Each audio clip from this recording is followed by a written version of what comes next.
give me one shot here on a blue chip stock, believe me, Kevin, the only problem you're gonna have is that you didn't buy more. Nobody knows if the stock is going to go up, down, sideways, or in circles.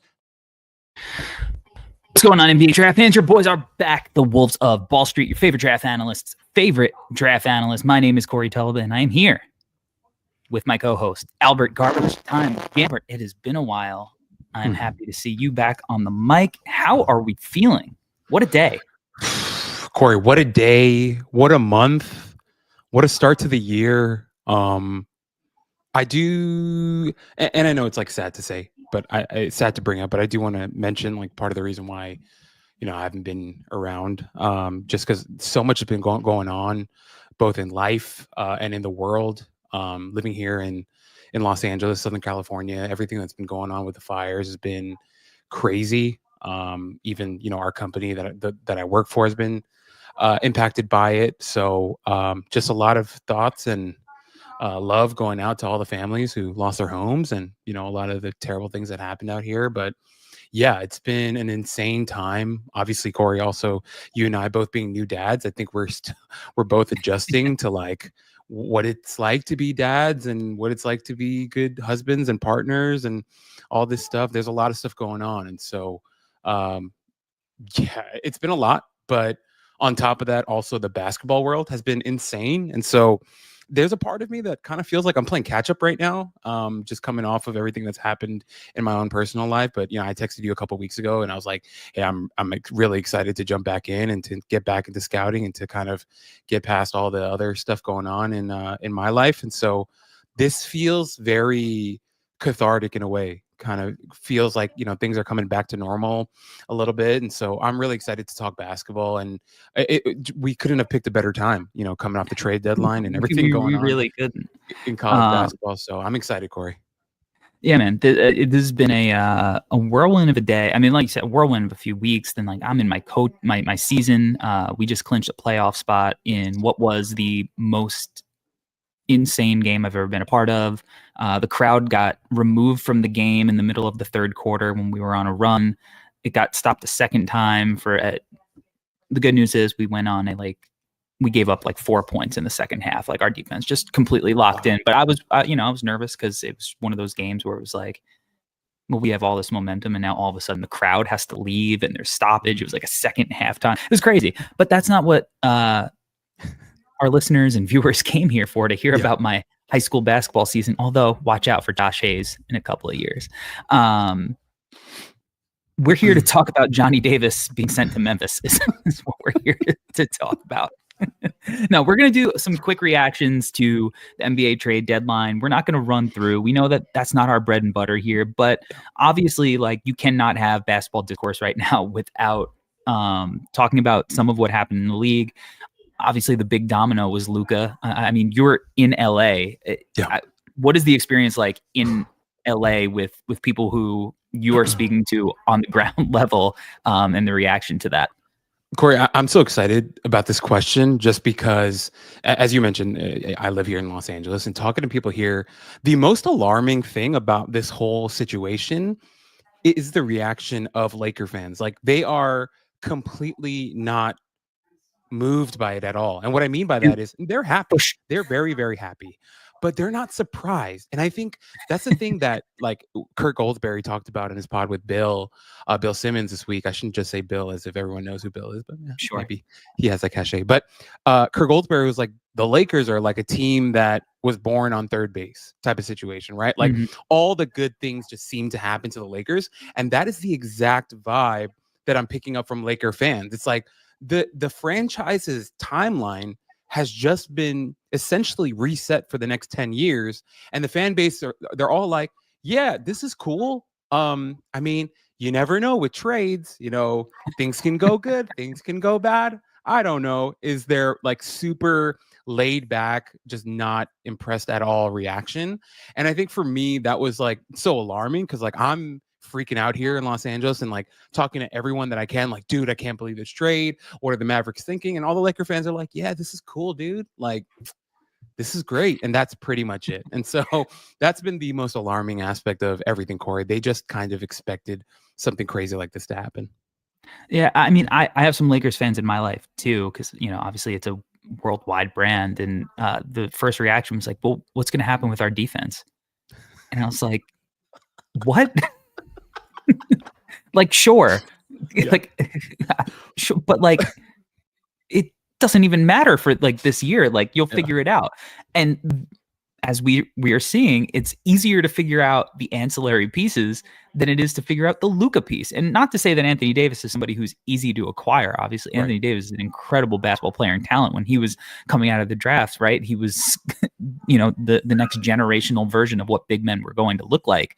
But like, they trade for Mark Williams, who is starting to play some really good basketball and figure things out. He's not perfect. I think anchoring a Charlotte Hornets defense is going to come with different expectations than anchoring a everyday leading first take Lakers team, right? And I'm sure there will be some growing pains, but like they get their lob threat, rim runner, guy that has thrived under Luka Doncic. Obviously, LeBron is another guy who's going to make life really easy on the offensive end for Mark Williams. It's just easier to figure that stuff out, right? And obviously, do you think that there's like giving up Dalton Connect? Do you think there's any issue with that? Because shooters, the Lakers are also going to need shooters too. Yeah, no, I definitely had thought that crossed my mind, but at the same time, like I also wonder, I saw a tweet yesterday where someone was like, "Can you believe that Dalton Connect is a year older than Mark Williams?" It's like, well, yes, I can believe that, but Sure.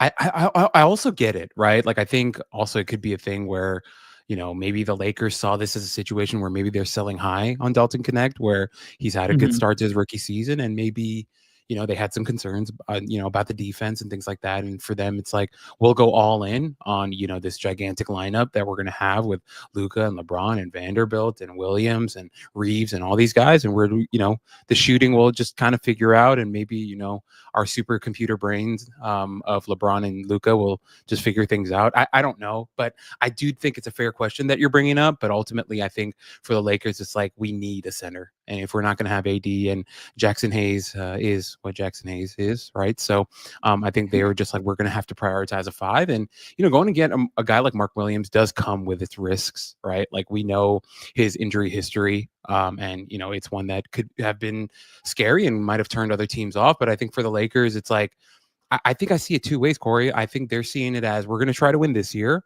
but also if we don't win this year, we're kind of set up for the future as well. So I think I think it was a calculated risk that they're taking in terms of the Mark Williams trade. But yeah, once you bring on a guy like Luka and you reset the timeline like they have in their minds, it's like we can definitely take a risk like that. This is the true two timelines that it felt like, the Warriors maybe would have wanted to do, because you want one of those young guys to be able to usher you into the future. Now the Lakers might actually be legitimate contenders. We'll see if Luka's got to get healthy, they got to figure it out on the basketball floor. But Luka and LeBron are basketball geniuses. I'm not, super concerned there. And, the Warriors now have kind of, it's almost like too little too late. They go and get Jimmy Butler, who, I mean, quite the ride all around there. Seeing the Miami Heat players learn about the trade from a fan behind the bench, great meme, great stuff all around. I don't know how I feel about the Warriors being legitimate contenders, even with Jimmy. So I don't know if you feel differently, but we'll see how that plays out. Yeah, I'm right there with Corey, and also like the shocking thing that they gave him a fat extension as well. What AAV is like, what, $60 million a year for the 2 following years. Yeah. So pretty hefty. Plus for all a guy of the Northern California people who are going to be paying all that money for the Big Face coffee and the perfect location there. I mean, you're right, and San Francisco, they're not they're not new to spending $40 for a cup of coffee, so they'll be just fine. But yeah, Corey, I think it's a strange one, and I don't know what it's going to look like. I've loved all of the tweets about how Draymond and Jimmy are just going to be fighting all the time, and the different like memes that are out there. Yeah. It's just been hilarious. It's going to be really fun to watch. Maybe fun's not the right word, but I'm right there with you, Corey. I don't know if this necessarily really opens them up to really be title contenders. I still think even with Butler, they're still very short of OKC, still very short of Dallas, even short of the Lakers. So we shall see. But yeah, I thought it was a weird situation overall with him.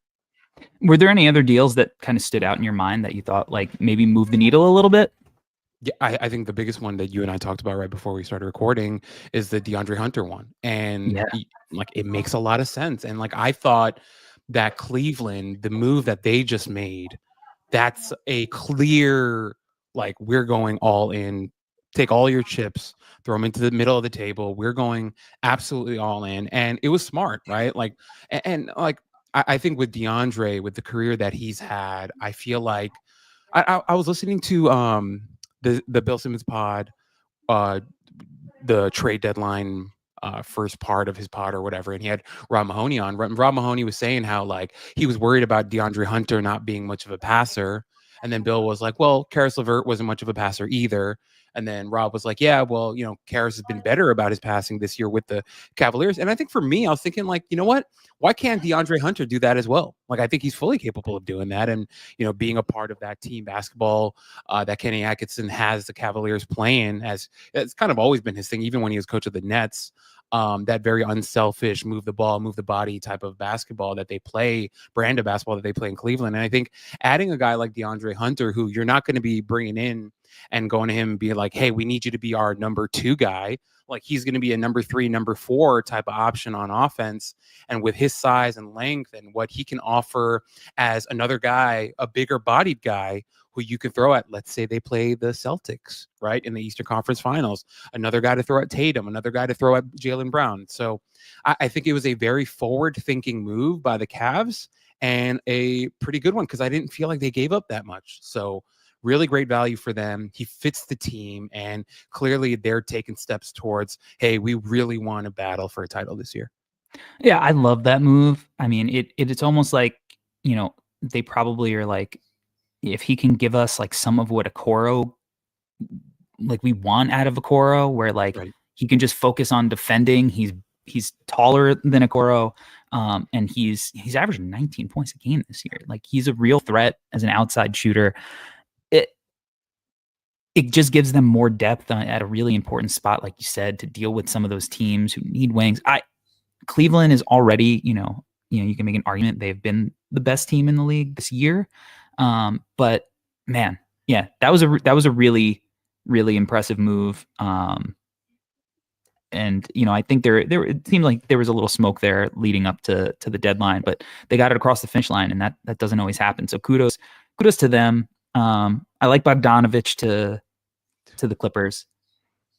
So it you know, it just seems like Atlanta is just in full kind of, I still don't actually know what they're doing because, you know, the Trey question will loom large, you know, irregardless. But once Jalen Johnson went down, it seemed like they at least picked a direction for this year and maybe they regroup going forward.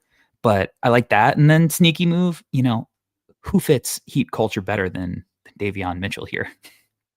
maybe he can kind of, you know, reignite something there. And I kind of like that fit for him. Yeah. No, really quickly, Corey, you mentioned the Bogdanovich one. Like, I feel like if a team were to grab a guy like Bogdanovich, the Clippers is such a smart move, right? Like, and I know they have like Norman Powell, James Harden, whatever, but adding another scorer like him with the defense that the Clippers have been playing this season. I mean, I'm looking at it right now, advanced stats. The Clippers are second in the league in defensive rating, right? And so this is a team that, you know, has a strong defensive identity, and bringing in a guy like Bogdanovich to that team, obviously he's not going to improve your defense necessarily, but a guy that it's a team that can afford a guy like Bogdanovich. And I think the type of scoring and ball handling, that ability that he has, I think is super valuable. Yeah, there was another one that I wanted to mention.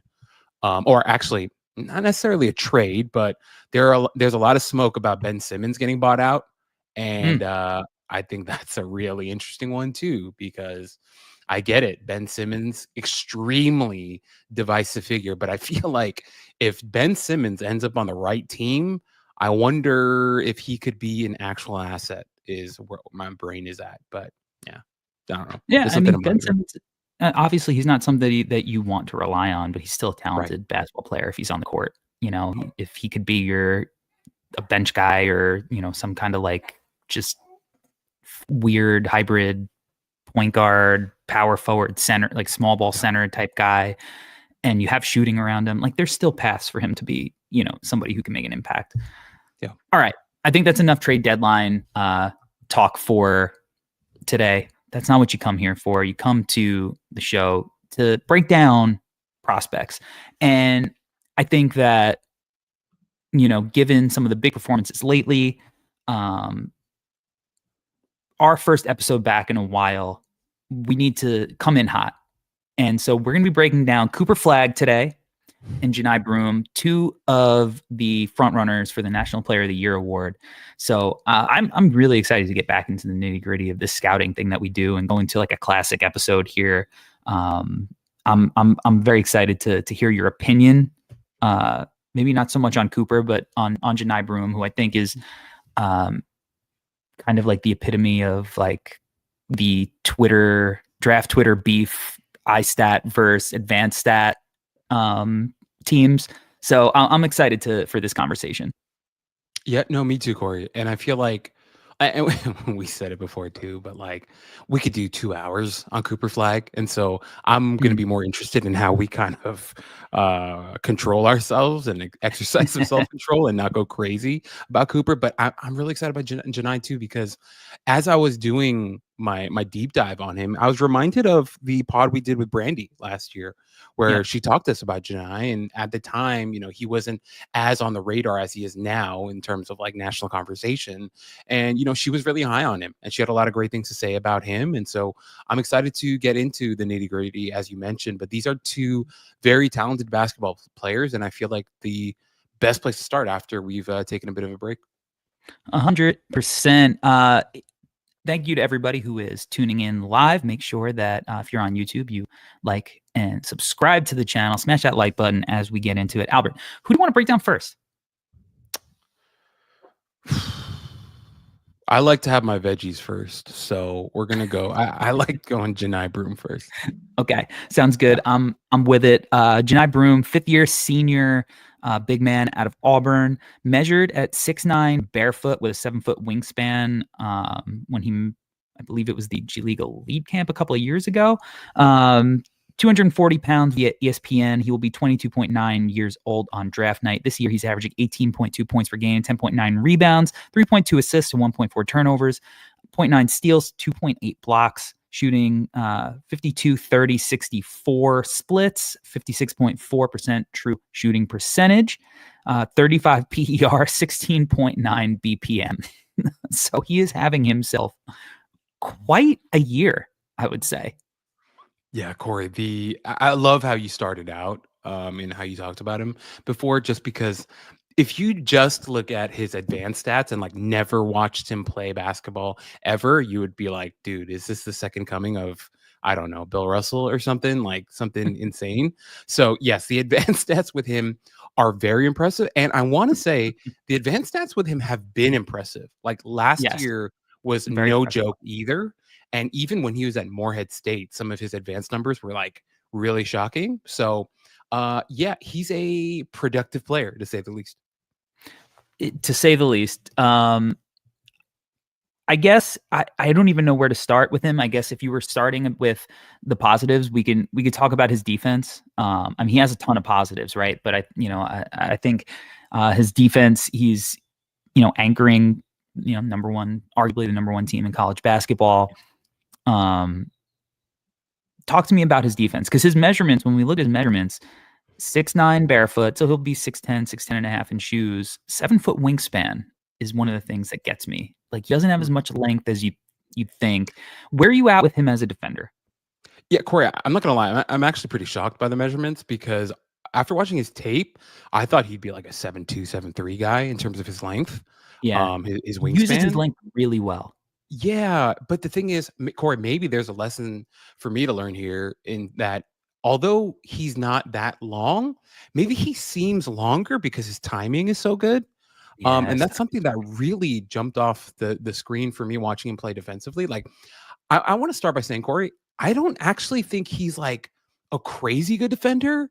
In terms of like laterally, like I had some issues with like his movement stuff, but man, his rim protection, like block stuff, his timing and the use of both hands and the use of his Yeah, strength yeah. with like how vertical he get was super super impressive. And just like looking and even beyond like the advanced stats, like this year he's at like 10.3 block percentage, and then Mhm. if you look at like his per 100% possession stuff too, like he's been good for a while. Like if you look at like his defensive rating stuff, and then obviously on the boards, he's been a beast on the boards. Also on the offensive boards, he's been Yeah. very, very good. He hammers both sides of the boards really Yeah, hard. this is his best season ever in terms of his offensive rebounding. So he's been very productive there. But going back to his defense, Corey, like I think there was something to learn for me in terms of like once again, like the combination of his timing with his instincts, with the length. With the ability to block shots with both hands, which Corey, that's something you talk about all the time, which is such an underrated skill for a big man. The fact that you can block with both hands, and for me as like a Knicks fan, that's something I see with Mitchell Robinson all the time. That's always been super impressive about him. And Walt Clyde Frazier loves talking about it all the time. And he says, like, it's his superpower because he can block The with both GOAT. hands. And Johni Broome is one of those guys. He's a very, very gifted shot blocker. And it's because of a combination of all those things. And so, yeah, I definitely think that's the biggest thing that jumps out to you when you start watching his defensive tape. And he's also like a really good communicator. Like he talks, right? Like, and that's super important, from a defensive perspective, especially because, Auburn has always got these short guards, right? So he's got to communicate screens, and it's really important. But it's like when you talk about his lateral mobility, it's so weird because I'm like he'll sit in his stance, right? Yeah. They're cool with him switching 1 to 5. Yep. Like he had a awesome possession on Jeremy Fears where they just let him live on that island, and then like Jeremy Fears tried getting past him, he couldn't, and then he just went right into his chest, and it was a block because he got long and timed it well. But like every time I watch him, I'm like, but he's slow. Like just go around him. What are you doing? But you can't. And he covers a lot of ground. He's very good at like positioning himself the right way. Like you said, his timing is freaking awesome. And he's college strong. Yes. Like I don't, he plays with good physicality. I don't know. I think he's gonna have to like get stronger at the next level. And he is almost, he'll be 23 on draft night. So you're almost like, but he's not weak. He's not skinny. I just think like, because my big thing is like, what position is he play? The big theme is like, what position does he play? Yeah. For me, because he's right in that tweener space where it's like, you probably want him to be a 5 given his skill set, but he's also kind of the size of like 3s and 4s. Yeah. But he's most certainly not a 3, and maybe he could be a 4 given certain roster constructions. Because like he's not super quick. Yeah. I wonder, like a lot of his blocks, it seemed like are just like he's allowed to camp in the paint in college, and then like he's there and he just is really good at timing it. With that said, like a lot of his blocks also come from like guys trying to bully him in the post, and he just like gets long and is good timing there. And he definitely has his moments as like a weak side guy, but like I wonder if he's going to be able to like 2-9 in and out of the paint and like one step vert jump, because he's also not super springy. No. Like bouncy. No. So but he's so damn effective that I'm just like, sometimes I'm like, you can't, he's always been effective and he's always been good at it. So for me to be like, he's not going to be good at the next level, I think is wrong. Okay. Like, I think he's going to be good. And obviously like the block percentage, when you go from college to the NBA, it turns into an entire thing. Right. And it's more about like affecting shots near the rim versus being like a monster shot blocker. Like Wemby's an alien. Like Right. Chet is a freak. Like most of the time these guys are not having like the statistical impact from like a raw block number percentage.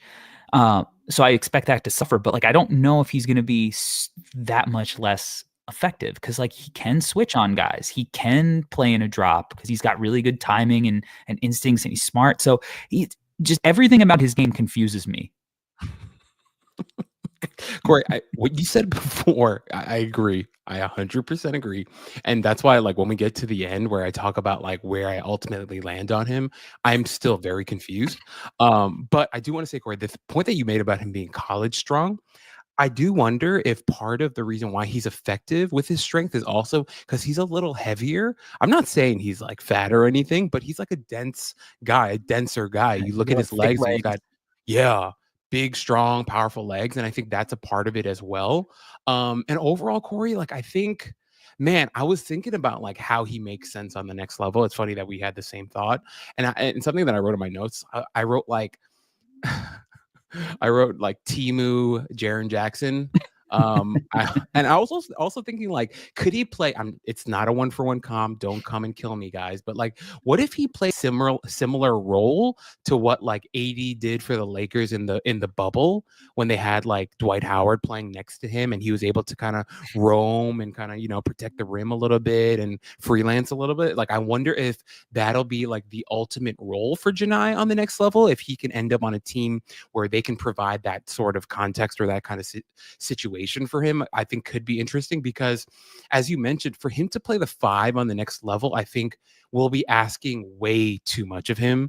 The biggest thing is like, yeah, he is hard to get around, as we've mentioned, but also like we get the 1% athletes in the NBA, like the absolute fastest guys and strongest guys and athletic guys. And so I think it will be harder for him. And then obviously the era that we're in with bigs right now, like, in the past, we used to be like, oh, how are you going to guard Embiid? How are you going to guard Jokic? Well, now, also Giannis, but now we also have a Chet, and now we have a Victor, and we have all these guys that are coming up and are going to be great. So in the era right now that we're in with these super talented, gigantic 5s, I do wonder if Johni is going to have to figure out a nice little niche for him as a 4 on the next level. But what I wrote in my notes is for him to get there, he's going to have to make huge strides in certain areas of his game for it to actually make sense. And if not, then he's going to be in really big trouble, in my opinion. So having that in mind, once again, Corey, like you said, and where I'm at right now is I'm still very confused.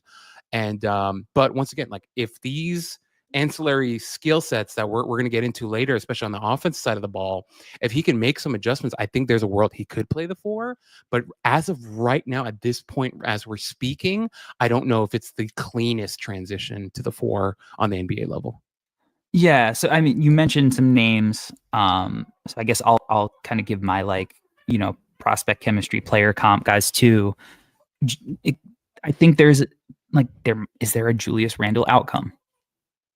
Like I think there could be. Maybe not as moody. I don't know. I also put like a mini Isaiah Hartenstein. Ooh.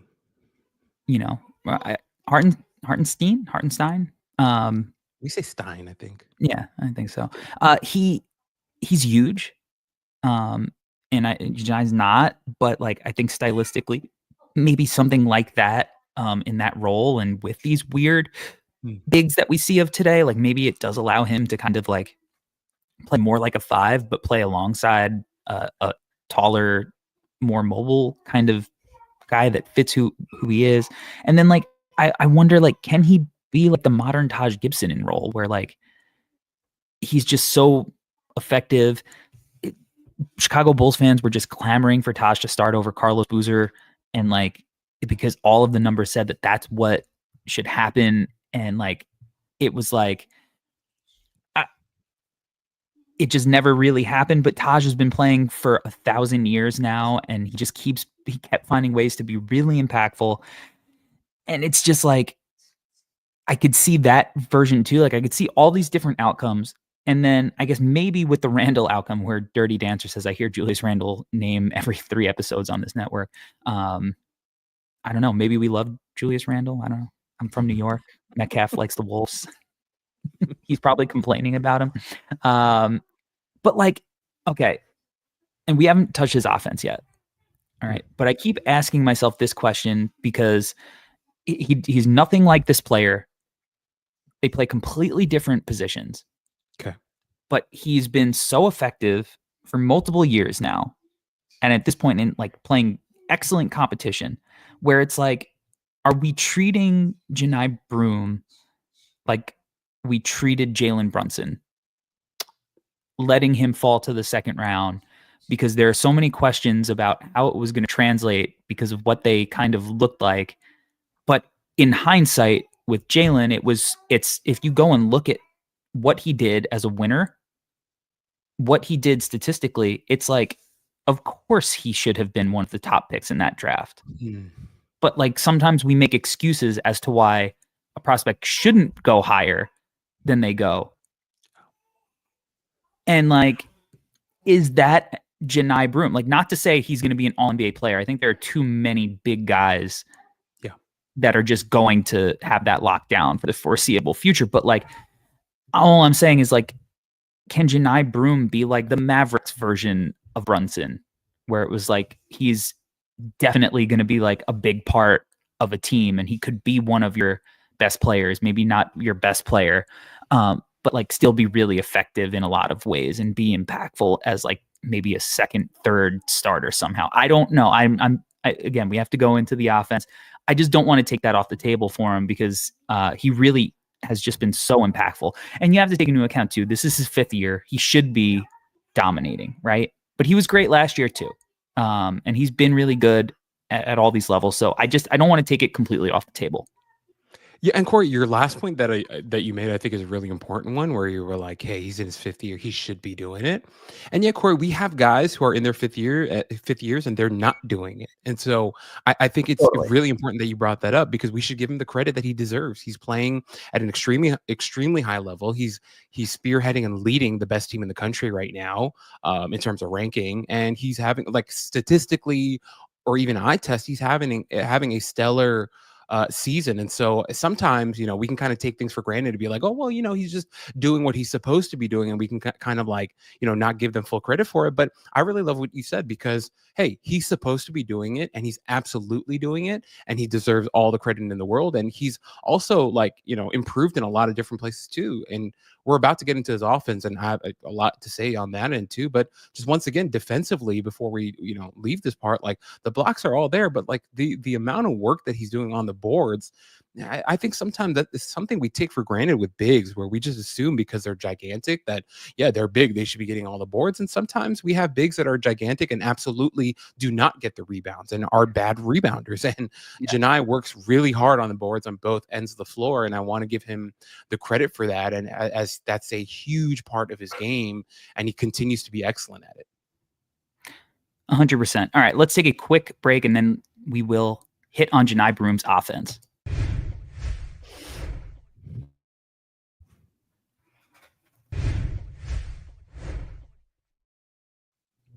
All right, we are back to talk Johni Broome, his offensive translation at the next level.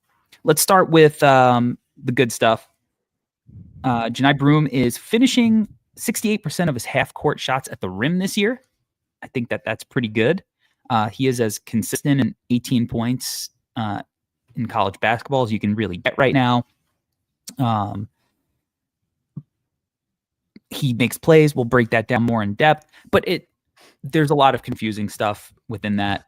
He only has 9 dunks this year, right? So he's not like the super bouncy guy. He did miss a few games with a lower body injury. Post-ups account for his most used play type, 43.2%. So there's a lot of confusing stuff within his game. So where do you really want to hit to get into this nitty gritty part with Johni as an offensive player? I don't know, Corey. Like, I feel like we should just talk about his offensive game, like, holistically, because he's a very interesting offensive player that, as you've mentioned, Corey, is a very consistent 18 point per game guy. And yet a lot of the efficiency stuff with him is not fantastic. And so I feel like a lot of it is definitely coming from, his work rate on the offensive boards. This guy's averaging almost 4 offensive rebounds per game. It's That's pretty good. pretty damn good. Pretty good. And And offensive yet, rebounding is a good indicator Yeah. for NBA success. Yeah. On the flip side of that, he's not good at drawing free throws. Nope. He is like a full standard deviation below what average like NBA centers from a bunch of the last drafts have been able to generate. And you look at a guy who plays such like a physical bully ball style, and you're like, how? And you have this reputation as, the potential national player of the year. Why are you not getting to the free throw line more than you are? That's kind of a red flag for like, so he's this yin and yang of strengths and weaknesses on this end, right? Because he's also super smart. Like when you put him in ball screens, he knows when to slip. They run a ton of like flex offense stuff at Auburn. So he's so good at like knowing how to hit cutters out of that and leverage his passing ability.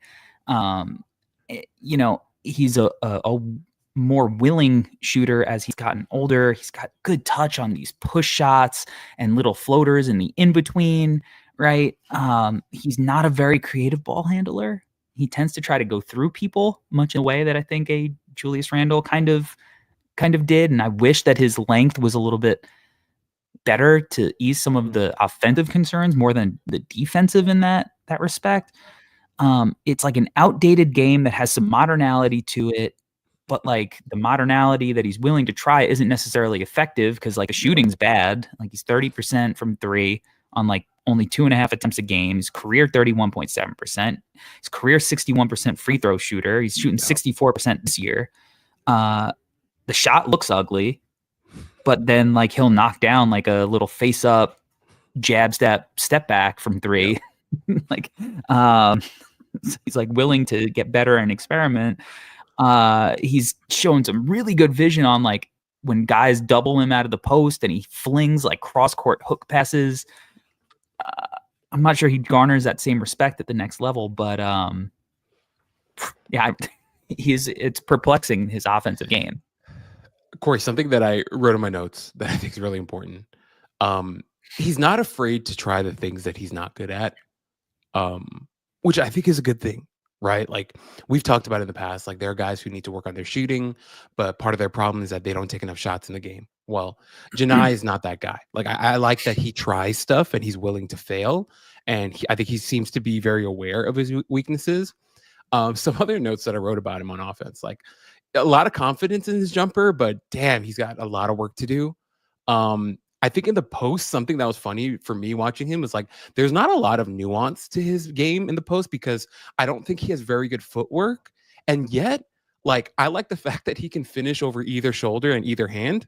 And I was like, I like that aspect of your post game. And yet at the same time, like, you can't really jump at all. Like I wrote just a complete lack of vertical pop. But yet, and also like doesn't have the best footwork in terms of his post game. And yet he makes it work because he can finish with both hands and he's like smart and savvy about it. This is the most assists he's ever averaged in his 5-year career and the highest assist percentage as well for him. So that's a good thing. I just, once again, good on the offensive glass. He runs like it hurts. And that's something that I think. He's creepy. Yeah, he's very creaky. He's very men's league 40 and up in terms of his running style. And I think that matters. I don't know. Maybe it's just me. But yeah, he's just overall like not very athletic, not very fleet-footed, isn't super nuanced with his offensive game. And yet, dude, he's like easily averaging 18 a game, like without taking free throws and hitting a lot of threes or hitting free throws. So like I think the ultimate conclusion we're coming to, Corey, is he's just an absolute, like, we don't know how to figure this out with this guy. But there are interesting things about his offensive game as well. So I have no idea. Like I wish he had like that crazy bag footwork that like Şengün or Queen had, but he just kind of like leans on you and like does like that over that hook. Yeah. And like sometimes it's effective. but it's just, yeah, he's kind of perplexing. But like, I just think that like guys who produce, like a lot of times they just keep producing, you know? And like, I think it's easy to discount that sometimes. And we look and like, it's not going to work in the league. And then it's like, and then it works.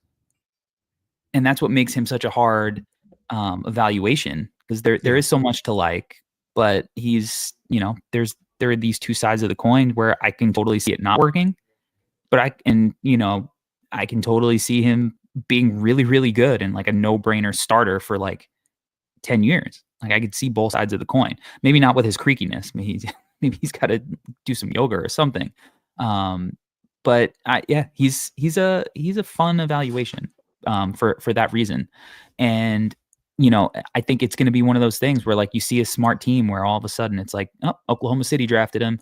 Boston went and drafted him. Memphis drafted him. It's like, well, of course they did, because they do smart things like that. So, you know, while you know, the Chicago Bulls or the Charlotte Hornets or, you know, whoever are going out and swinging on like cannon catchings, like the smart teams are gonna draft Johni Broome. You know what I mean? Like it's like one of those scenarios where it almost feels like just because he maybe is closer to his ceiling than some of the other guys, sometimes we mistake the gap in where a prospect is in their development and how much more room they have to get to their ceiling for their ceilings actually being higher than they are. Yeah. Right. And like sometimes production, like Johni Broome has given, like that production means that like maybe his ceiling's a little bit higher than we thought, compared to some of these other guys that are a little more sexy because they're flashier athletes or you know, better shooters or things of that nature. Yeah.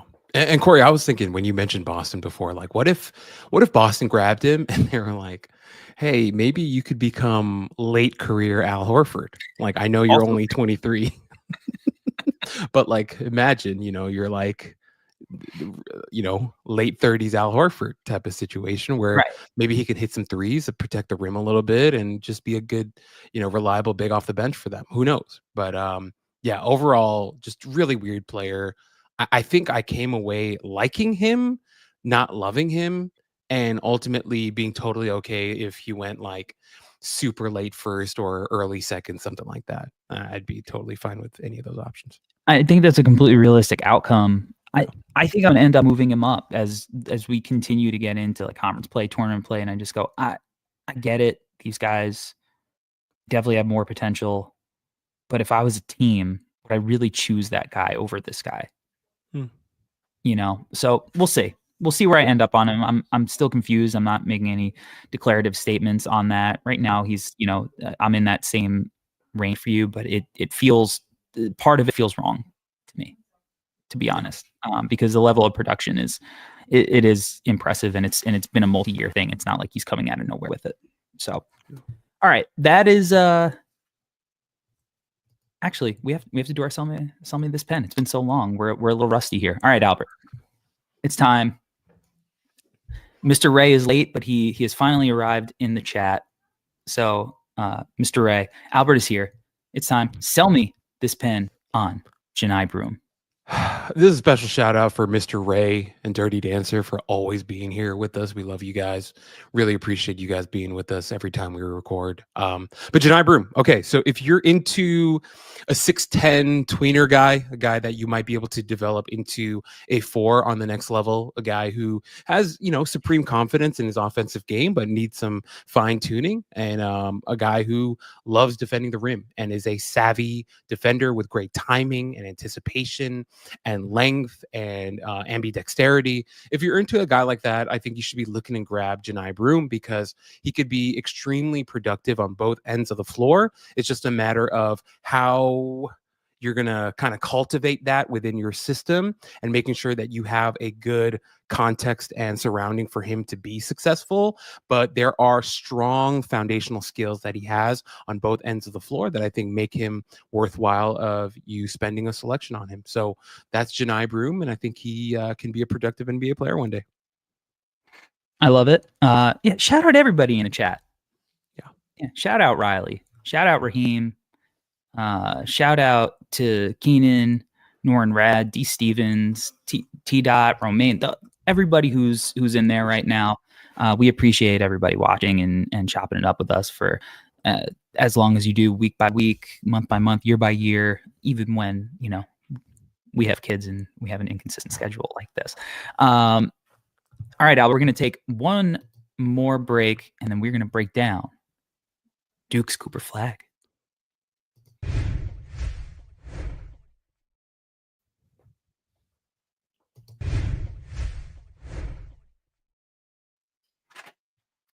All right, we're back, and it's time to break down the presumed number one pick in the 2025 draft, Cooper Flagg, out of Duke.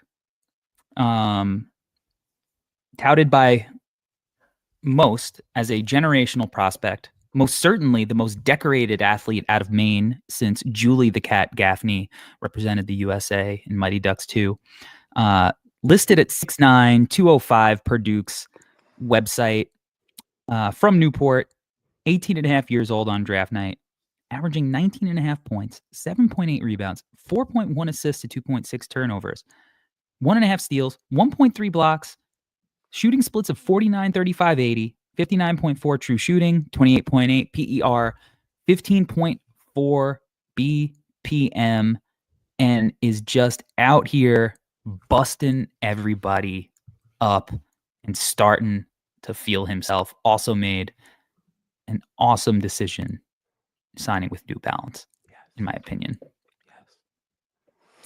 Corey, once again, I'm trying to practice some self-control. I'm not going to freak out while we talk about Cooper Flagg, but this might be my favorite player in a very long time. I absolutely love, and I love that right now, like everyone on Twitter is like so busy trying to find the second best player and the third best player in this class. And there are heavy discussions and debates about Dylan Harper and Ace Bailey and Yakashonis and all these guys. I love all of them. Love all of them. Think they're all going to be great pros. I am absolutely in love with Cooper Flagg and doing the deep dive. And I'm so happy that I'm going to talk about him specifically with you, Corey, because you're my favorite person to talk basketball with. And he is ridiculously good at basketball. The nuance, the detail, the minutia with his game, and forget about like his talent. Like, if we just focus on the brain and the spirit and the identity that he has, like how sure of himself he is, like even through like the early season, he had a couple games where maybe, he didn't have the outcome that he wanted. Like the fact that he never wavers in his confidence, that how, I don't know what it is, like maybe with his upbringing and how he was raised by his parents or whatever it is. This kid is so supremely confident and sure of himself, and that makes him so impressive to me as a young player, to go with the brain that he has and the talent that he has and the measurables and size and everything. Okay, let me calm down. I love him. I love Cooper Flagg. I'm so excited to talk about him. And Corey, this is like the perfect player for us to come back and talk about. So let me pump the brakes there. So what's interesting, right? And you talk about his mind, right? We saw it work up close, watching him practice every day at the Nike Hoop Summit. I had seen him probably close to 10 times in high school, including, Montford games and all the All-Star games. And you look at him as a player, and if you go, what is he elite at? Like, what's his elite skill on either end? And I don't know if you can go, oh, he's elite at this. Like, he is in the tippy top level of this. He's like a 90 out of 100 at a lot of things. But like, is he like, what is he 100 out of 100 at? Except his brain is like a supercomputer. Yeah. And that feel that he has for the game, because remember, this is a kid who is supposed to be a senior in high school still. He's, he is a reclass. He's super young. Yeah. Right. His mind is the elite skill. And with everything else being well above average, super awesome, like that combination is like why he is so special. He's such a competitor.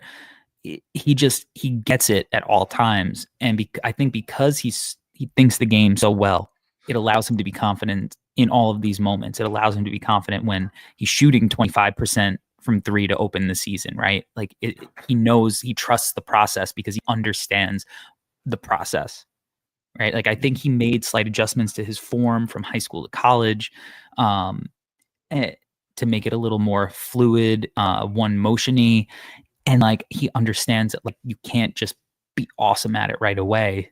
It's going to take time, and then like obviously he's super talented, so it might take less time than other guys, but like he trusts that process. He understands how to, like, all his teammates' strengths, how to mesh with all of them. He's just an absolute joy to watch on the floor. And even though he's so young, he plays like a veteran, and like that's rare. Yeah, and Corey, you said the brain part, and like part of the brain part with him, like he's such a nasty competitor, and like he's a phenomenal teammate. And that's something that even when we were at the Hoop Summit, like watching how he would interact with people, how he was like really aware of like the spirit of the team and like the overall like vibes. He saw someone kind of like lacking in concentration, he'd call it out, but like not in a nasty way, not being like, yo, Trey, what the hell? But like, hey, Trey, let's lock in type of thing. Like that type of leadership and attention to detail that he has, I think is so special.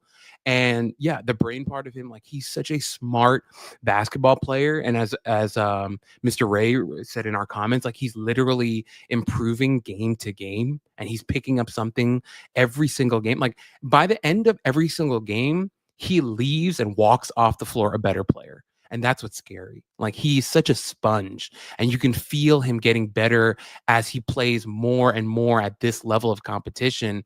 And it just makes you wonder, like, if he's going to be able to grow at this exponential rate here, as you mentioned, as a kid who's supposed to be a senior in high school, what does this look like in the NBA? And I think it's absolutely terrifying to think about. And then if you combine that with the fact that he's got great size for an NBA wing, good length, good athleticism, all that stuff, it's like, what does he not have? And for what he's lacking in terms of his skill set, Corey, where you're like, maybe he's a 90 at certain things, maybe he's even like an 80 or a 70 at certain Yeah. things.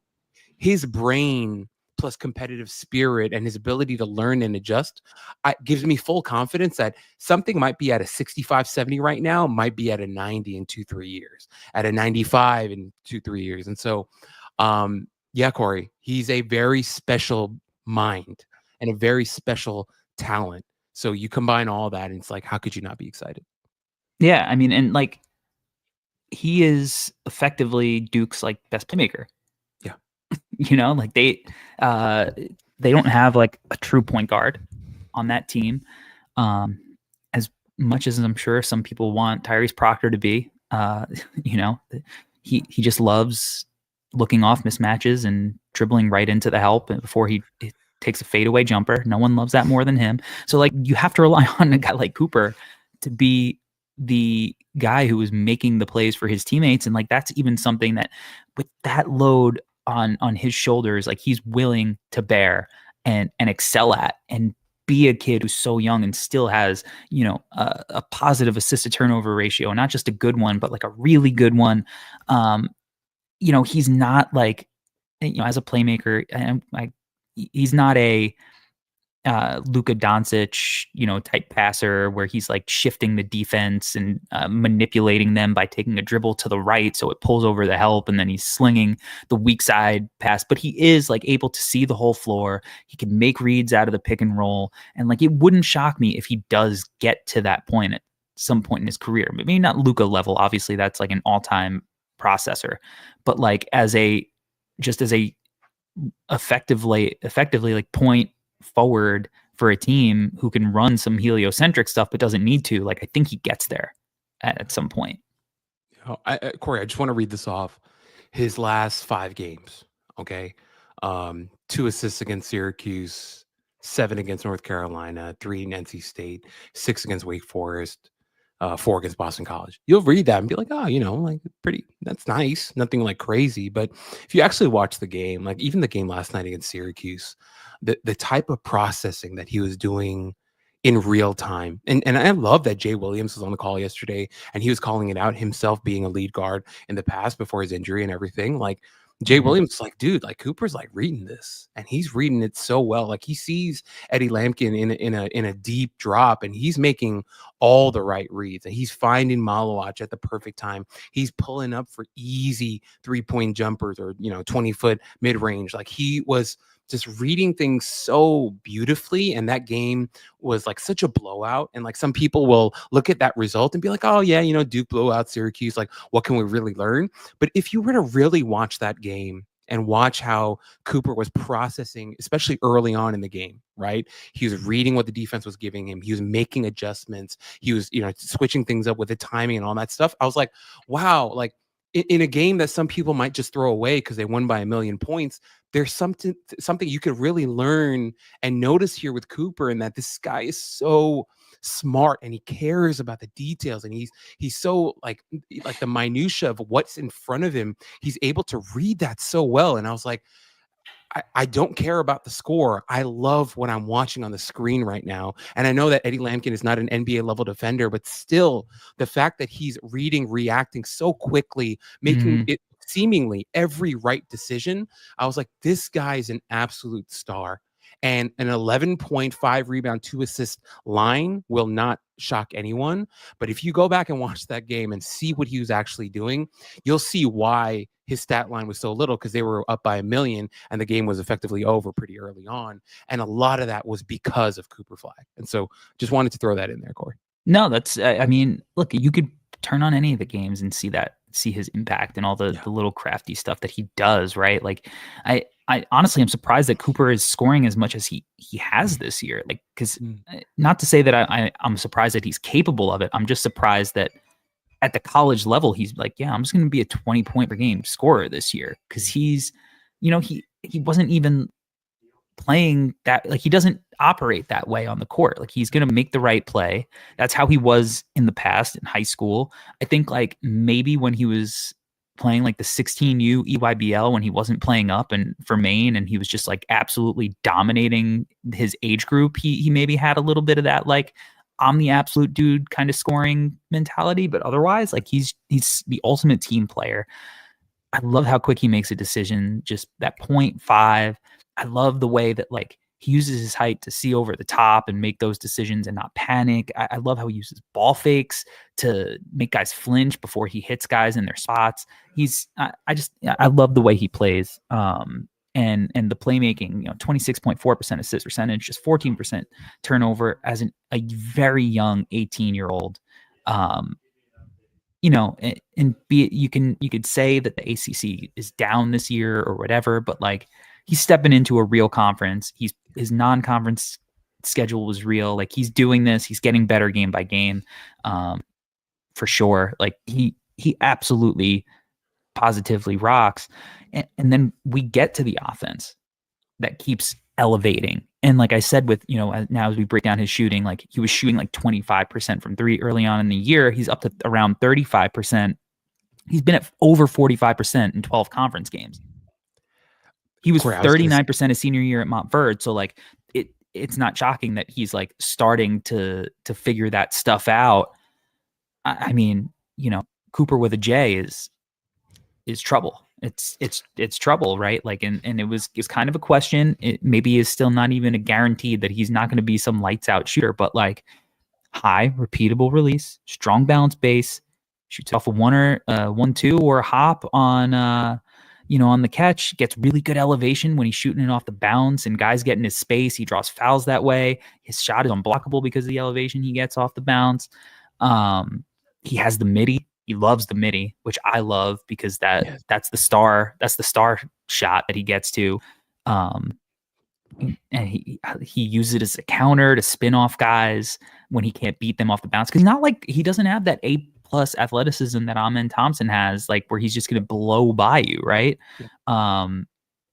He's just got like the maturity to play with the pace, understand his strengths, not just try to like, young guys play so set up sometimes. He's like, all right, I'm going to come up off the screen. There's probably going to be a big at the rim. I'm just going to bury the jumper like over the drop. Like, it's a free throw line level shot. I'm just going to bury it. So I love his game. I love his feel in that way.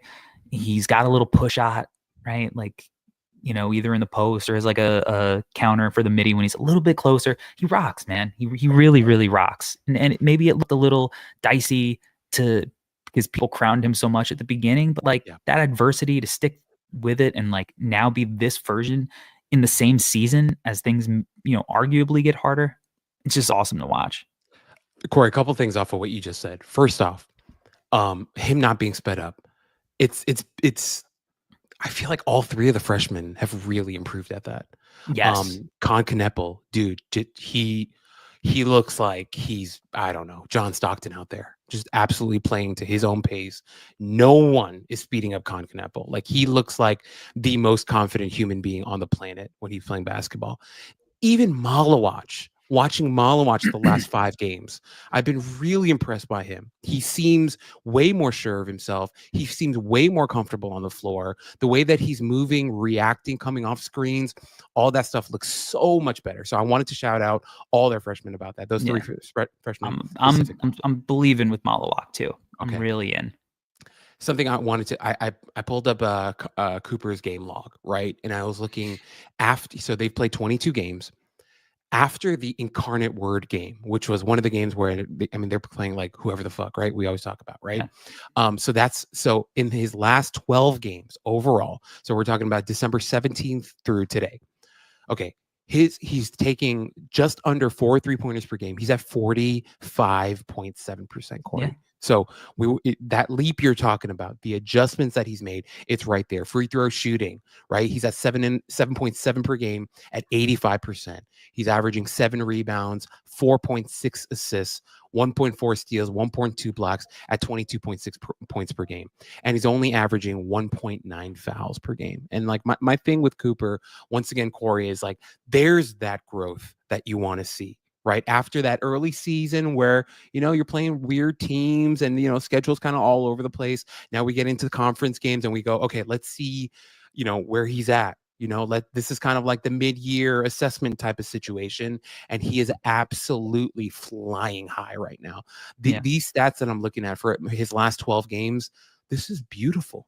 This is the type of growth that you want to see from a guy who's being touted as the potential or probable number 1 pick in the draft. He's hitting all the markers that you want to look for. Even if it wasn't great early on in the season, he's taking every step forward in the right direction to prove to all of us that, hey, I'm going to be the number 1 pick, and I'm going to show you with hard evidence. And if you look at the last 12 games, you can't not be impressed with this. And so I really want to give him that credit, Corey, for what you were saying as well about him really like finding his pace, not being sped up, finding, being comfortable, reading the floor beautifully, making all the right decisions, making the adjustments to his offensive game. And it's been just absolutely beautiful to watch. And I can't, I know, I get it. Like, we have to temper stuff and whatever, but he deserves so much credit for the adjustments he's made throughout the season and to be where he's at right now. I can't wait to see what the rest of the season looks like. I don't even think we have to temper it. I don't. I didn't feel that. I didn't feel that way about Luka. You don't feel that way about LeBron. And I know that there's a difference in some of the skill set stuff. And LeBron was a, once in a lifetime type of athlete with that strength and run and jump combo. Luka's as much of a prodigy being billed as Cooper, with accomplishments that far exceed Cooper, I think, at the same age, given that, obviously a different upbringing, but winning MVP of, EuroLeague, whatever. But I don't think we have to temper how good he is, because I think he's that good. I really do. I think he's one of these can't miss guys that is, if you get him, it is changing the course of your franchise for as long as he is playing for you. And he has the absolute right mentality to actually live up to that potential. Whereas, there's just so few holes in his game. At least with Zion, we see what he's capable of, but we always knew that this was a outcome for Zion. As incredible as he was, it was always all right, he's got to stay healthy, right? That body, he's Chet. We knew how incredible he was. And I think Chet is an underrated level of prospect. But it was all right, well, he's got to stay healthy now. And, he's had a couple of instances where it's there's questions about his durability, right? But I think with Cooper, like there's just so very few questions. Like we can sit and nitpick and be like, okay, so his finishing when he's finishing through contact is like still a little weak. Yeah. Like he doesn't, he tries to go through guys, he embraces the physicality, but like in high school, he struggled with it. He struggled with it now, kind of where like sometimes he'll just like, if he doesn't draw a foul, he's, a little bit less effective as a finisher. Sure. But he's still 60% in the half court. He's got 23 dunks, all right. His handle's a work in progress. He doesn't have that fluid, like all-time ball on a string point guard type handle, but it might not be super creative all the time. Although there are signs, it might not be a lot of flair, but it's super functional. It gets him from point A to point B. He knows what he wants to do with the rock. He does it. Okay. Like that's going to get better. Like it's already at a baseline level of really good. Yeah. Let's see if it gets to awesome. But like I don't know. There's so few holes in his game on both sides of the ball. Where are the holes? If he's shooting, where are the holes in his game? And Corey, can I say something? Like, number one, for all the like crap he's gotten for his handle, like in his last, 10 plus games, whatever, since he's like been making adjustments, I think it's been better. Like, I think he's smarter about protecting the ball. I think, as we've mentioned, like he's more comfortable. So like, I think he's more confident as well. And I think part of your handle is obviously like work and repetition, all that stuff, hand-eye coordination, but also like part of it is confidence, right? Mhm. And I think we've seen a more confident version of Cooper Flagg. And I think that's even affected his ball handling. He seems more confident with the ball in his hands and what he's doing. So I think that deserves a shout out. And then also like, if we're talking about things holistically, yeah, like his handle isn't perfect, but is it something he can work on? Absolutely. We've seen guys in the NBA improve their handle. And on top of it, on the other end of the ball, and this is something I tweeted, I think a week ago or something, I was like, in the same way that, he might have like a shaky handle at times, if you come at Cooper Flagg with a shaky handle, he will take your lunch money every day of the week. So you better not dribble the ball around him with a weak handle, is my ultimate point with Cooper Flagg. And he can kind of give it right back to you on the other end of the ball, where it's like his defensive stuff, right? His hands, instincts, reaction, all that stuff is excellent as well. And so I get it. Like, we want to nitpick, and as we should, right? Anyone who is being talked about as like a unanimous number one pick, we're going to look for the holes. We always will. That's normal. That's natural human instinct. But even his holes, I feel like these are things that he is already showing growth and improvement. And the fact that he's so young and cares so much, it's like, how can you not be confident that he's going to fix it one day? And then the last point that I made, like, he can give it right back to you on the other end of the ball. So yeah.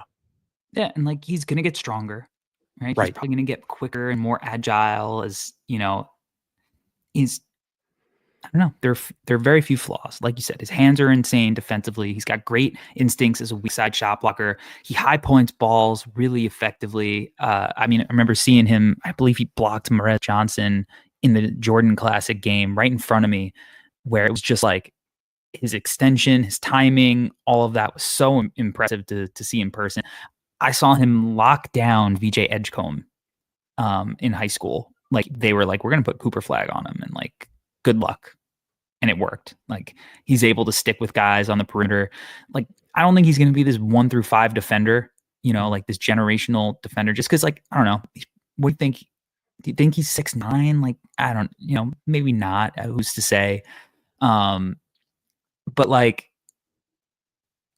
who cares if he can't guard Jokic and Embiid? Like, he's going to be one of these perimeter stoppers who's just a two-way star who, is like, you can't pick on him. You want him away from the actions. He's going to blow those up a lot of the time anyway. He's awesome, man. He's awesome. And he is look, I love Dylan Harper. I love the competitiveness. I loved watching him hit a game winner against Cooper in Barclays Center, and then look at him and show him I'm the number one prospect. I love that. That kid rocks. He just put it on Illinois coming back from, whatever, all the stuff he's been dealing with. Yeah. He's freaking awesome. He would be a good number one pick in a lot of years. Not this year. Yeah. To me, that narrative it's over. unless Cooper gets his legs sawn off like at a frat party, it's lock it up. I just want to make one counter, Corey, to the defense part. If Cooper Flagg gets stronger, what if? I mean, like for me, Corey, I'm in a space now with him where I'm like, if he gets stronger, maybe he can guard 1 through 5. It's Yeah, like well, I'm not going to panic if he's on the island Yes. on an island with Yeah. a 5, but I'm not going to be like, hey, tonight your matchup is Joel Embiid. Yeah. No, just because like I even like go back to like a guy like OG Anunoby, like coming out of college. I was like, oh, he's gonna be such a good defender. And then like he just continued to get like stronger. And then last year in the playoffs, he was just like giving Joel Embiid like hell and like making his life so difficult. And like just thinking like, damn, if Cooper continues to bulk up, let's say he adds like 15 pounds of muscle. Like, what the hell? Like, this guy might be able to do whatever the hell he wants. Of course, I'm not saying like he's going to guard 5s a whole game or anything like that. But like, hey, in a pinch, you switch a little bit and he ends up on an Embiid like with 15 more pounds of muscle. Maybe he can hold his own type of situation is where my head is going. And like, that's how high I am with him in terms of like him as a competitor. Him as a human being, like I'm so high on him that my head is going there. But yeah, I totally agree with what you said. No, I totally get that. Again, I'm not panicking if he is because I think he's smart. Yes. I think he's a smart dude. So I'm not going to panic if he ends up on an island for a possession or two. But at the end of the day, like I think utilizing him as a Swiss Army guy out on the perimeter, on the wing, but like just like on the defensive end, like he does big man stuff on the offensive end too. He'll flow from like a ball screen to where he like makes the next read, goes right into the next action as a screener, rolls to the rim, can either flush it or hit a short roll pass. Like he can do big man stuff, he could do guard stuff, he could do wing stuff, he could do whatever you kind of ask of him, and that's one of the things that makes him special. It's because he thinks all of this stuff and works so hard at it. It was maybe looked a little dicey in the beginning as he was getting acclimated. He's still 17 years old, but he's in it now, and he looks like the dude that it's hard to live up to the hype, and he's looked like he's done it, in my opinion. Yeah. And Corey, like one last thing that I do want to say, a couple last things I want to say about him, like 31.4% usage rate for freshmen on a loaded Duke team like he's on right now. I was not expecting that. Yeah, but I love that he's doing it. And I love that the efficiency's getting better. I love that about him. 2.7 stocks per game. Love that productivity on the defensive end of the ball. Like, I get it. It's just counting stats, whatever. But like the numbers and the film, they coalesce. You see it in both. They both make sense. And that's something I love about him. My one critique of Cooper Flagg, and it's a big one. It's a huge, huge critique of him.